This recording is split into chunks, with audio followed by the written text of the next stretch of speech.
ما محترمو نبی علیه السلام یو ورځ وفرمیلو چې کاش چې زما مور ژوندۍ وه او زه په مونځ باندې ولاړ وه. نبی علیه السلام الله د مور ارمان یې کړی دی کاش چې زما مور ژوندۍ وه او زه په مونځ باندې ولاړ وه او ما ته اواز کړی وه چې یا محمد یا محمد، ما ورته مونځ مات کړی وه. زه مور ته ورغلی وه چې لبیک یا امي، ای مورې زه تا ته حاضر یم، ما ته څه وایي. پیغمبر د مور ارمان کړی دی چې په مونځ ولاړ وه، ما ته اواز کړی وه چې ما ورته مونځ مات کړی وه چې زه خپلې مور ته لاړم. مور ډېره عجیبه هستي ده. انسان ته هر څه میلاویدی شي، ښځه هم ورته میلاویدی شي، بچي ورته میلاویدی شي، خو دوه هستیانې نشي میلاویدی، یو مور او بل پلار. خوش قسمت دی هغه بچي چې هغه سره په دسترخوان باندې پلار ناست دی. خوش قسمت دی هغه با زمن چې هغه سره په دسترخوان باندې مور ناست دی. حضرت سلیمان علیه السلام ته الله رب العزت ډیره لویه بادشاهي ورکړې وه. الله ته سوال کړی و چې یا الله داسې بادشاهي راکه چې ما نه پس او ما نه مخکې بیا چاته ورنکې. رب هب لي ملکا لا ينبغي لاحد من بعدي، الا داسې بادشاهي راکه چې ما نه وروسته چاته ورنکې. نو دې سلیمان علیه السلام تخت په هوا باندې بره تللو، تخت په هوا روان، نو په تخت باندې به ورسره پیریان هم وو. سلیمان علیه السلام سره به مزلې کولې په تخت باندې. نو یو ورځ د سلیمان علیه السلام تخت بره سمندر باندې ورغلو. لاندې سمندر دی، بره د سلیمان علیه السلام چت دی، په هوا روان دی، تخت په هوا روان دی، په هوا باندې تخت روان دی. لاندې سمندر کې غټي غټي چپی دي، سمندر چپی وهي. سلیمان علیه السلام پیریانو ته وویلو، ښي طرف ته پیریان وو، ګس طرف ته پیریان وو. ښي طرف ته پیریانو ته وویلو چې تاسو ورشئ دې سمندر لاندې څه دي ما ته یې راوړئ، ځکه دا سمندر غټي غټي چپی وهي، دې کې دننه لاندې څه شته دي ما ته یې راوړئ. دا پیریان چې لاړو ښه کوشش یې کړی دی، د سمندر ته ته ځان رسولی دی، تال ته ځان رسولی دی، چې کتلي دي هېڅ هم نو، واپس راغلی دي چې د الله پیغمبره مونږ ته خو هېڅ هم نشو میلاو، هېڅ هم نه دي. ګس طرف والا پیریانې ولیږلو چې تاسو لاړ شئ، ښه کوشش وکړئ، ښه تلاش وکړئ، دې سمندر کې دننه څه شته دي، خامخا پکې څه شته ما ته یې راوړئ. دا سمندر ولې دونه غټې غټې چپې وهي، دې کې خو څه دي. ګس طرف والا پیریان تللي دي چې کتلي دي هېڅ هم نه و، واپس راغلي دي چې د الله پیغمبره مونږ ته خو هېڅ میلاو شوي نه دي، هېڅ هم نه و هلته. نو د سلیمان علیه السلام یو پیری و، عفریت نامه و، عفریت من الجن انا آتیک به قبل ان تقوم من مقامک وانی علیه لقوی امین. دا ډېر مضبوط پیری و. دې ته وویلو چې ته لاړ شه، کوشش وکړه چې دې سمندر کې دننه څه دي ما ته یې راوړه. دا عفریت تلی دی، ښه کوشش یې کړی دی، تلاش یې کړی دی، تال ته ځان رسولی دی چې کتلي دي یو شین ګمبت ورته میلاو شوی دی، شین ګمبته. چې ګمبت یې کتلی دی، د عفریت دا پیری حیران شوی دی. د ګمبت 4 دروازې وې، یوه د سرو زرو وه، یوه د سپینو زرو وه، یوه د یاقوتو نه جوړه شوې وه، یوه مرجانو نه جوړه شوې وه. ښایسته دروازې وې، خوبصورت. د عفریت کوشش کړی د دروازه کلاو کړه چې دې کې دننه څه دي، زه یې ووینم ګمبت کې څه دي. عفریت کوشش کړی دی، خو دا کلاوېدو څه طریقه نه وه چې کلاو کړې وه. نو دا ګمبت یې راخستی دی، سلیمان علیه السلام ته یې تخت ته بره راوړی دی.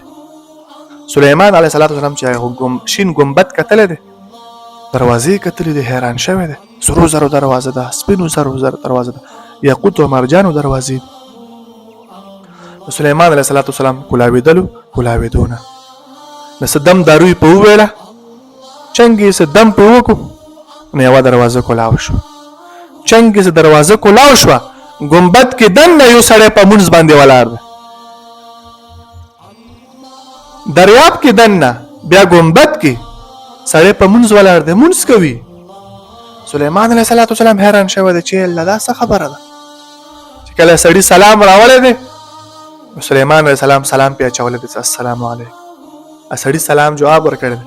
پوښتنه ورنه کوي څه کوې دلته؟ زه خو د حیران کمه، په دریاب کې دننه، په سمندر کې دننه یو ګوټ اوبه نه دي درنوتلي او د الله عبادت کوي. دا څه خبره ده؟ څه قصه ده؟ دلته څنګه راغلی؟ نو دی ورته وایي چې ما خبرې واوره.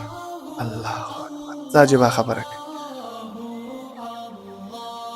دا ورته وایي د ګمبد کې دننه سړی ورته وایي چې زما مور وه، په سترګو ړانده وه، زما مور په سترګو ړانده وه، نابینا وه، نظیر یې کار نه کول.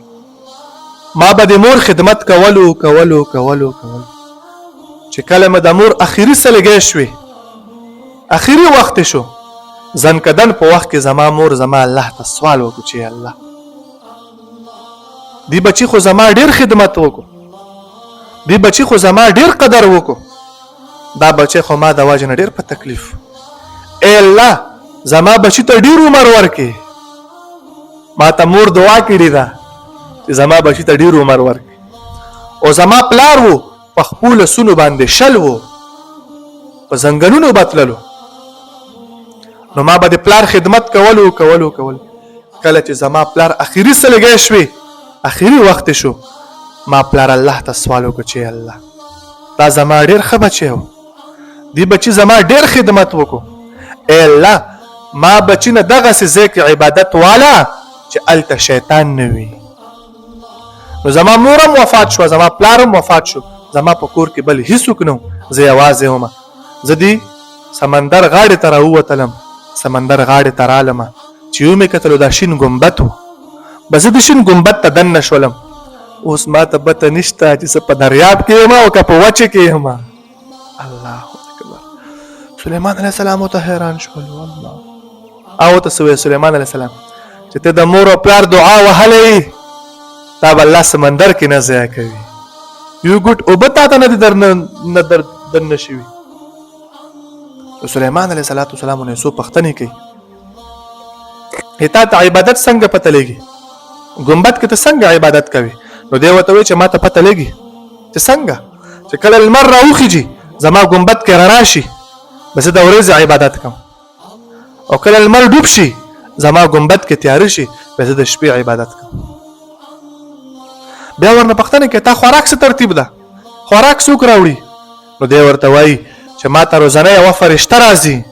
الله، فرشته راځي د انسان سر عمره زیړ شی ماله راوړي، هغه چې وخورم زما لوږم ختم شي، زما تندم ختم شي. بیا ورنه پوښتنه کوي تا څونه وخت شو دلته راغلی؟ مارونو دې خبرې ته سوچ وکړو، تا څونه وخت شو دلته راغلی؟ چې زه دلته د حضرت ابراهیم علیه السلام زمانې نه راغلی. علماء لیکلي دي چې د حضرت ابراهیم علیه السلام او د حضرت سلیمان علیه السلام په مینس کې 2000 کاله تیر شوي دي. ما 2000 کاله وشو چې دلته زه د الله عبادت کوم او دلته ما ته الله رزق راکوي. سلیمان علیه السلام حیران شو، 2000 کاله وشو دلته ته پروت دی. سلیمان علیه السلام ته فرمایي خوښه نه ده چې ما سره لاړ شي، ما سره لاړ شه، ما سره په تخت باندې ګرځې، ما بد شهیده. دی ورته وایي چې نه، ما زه د مور او پلار دعا وهلی یم، ما الله په دریاب کې نه ضایع کوي، ما ته الله په دریاب کې دننه خوراک راکوي او زه په دریاب کې دننه د الله عبادت کوم. ما سره د مور او پلار دعا ده، ما بدشهي نه دي خوښې، ما د مور او پلار دعا ګټلې ده.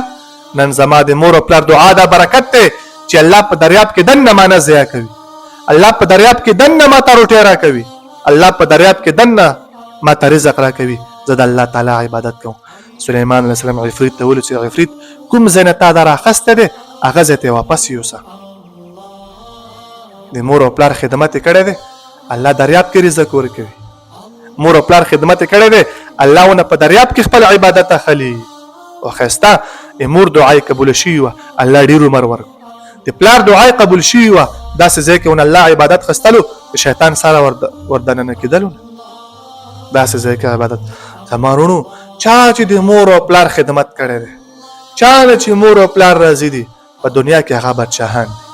او که چا نه خفه دي، په دنیا کې پریشان او سرګردان دي. معاشرې بچی الله نن دغه بچی چې کله ځوان شي او مور او پلار یې بوډا شي، د مور په سر کې سپین ولګي، دا ځوان بچی بیا مور ته وایي چې مورې ته نه پوهېږي، مورې ته نه پوهېږي. دا بچی چې کله ځوان شي پلار په ګیره کې سپین ولګي، پلار یې بوډا شي، نو دا بچی خپل پلار ته وایي چې پلار ته نه پوهېږي. نن دا معاشرات، نن مور او پلار خپل بچی د مور او پلار دپاره درد سر جوړ دي. ما دپاره پلار څه کوي، ما دپاره مور څه کوي، او زه د مور او پلار دپاره څه کوم. بچی په سر درد وي، مور ورته په زړه درد وي، زما بچی بیمار دی. مور ورته سر ته ناسته وي، مور خپل تکلیف برداشت کولی شي، خو د بچی تکلیف نشي برداشت کولی. مور خپل دردونه برداشت کولی شي، خو د بچی دردونه نشي برداشت کولی. مونږ تاسو ته پکار ده چې د مور او پلار زړه نه قدر وکړو، مور او پلار خدمت وکړو. هغه چاته پته لګي چې چا مور او پلار نه وي، قدر به الله در معلوم شي. نو دې وجې نه څونه زموږ وروڼه دي، هغو ته زه دا سوال کوم چې مور او پلار خفه نه کړو، مور او پلار زړه نه قدر وکړو. دنیا به هم جوړه شي، آخرت به هم جوړ شي.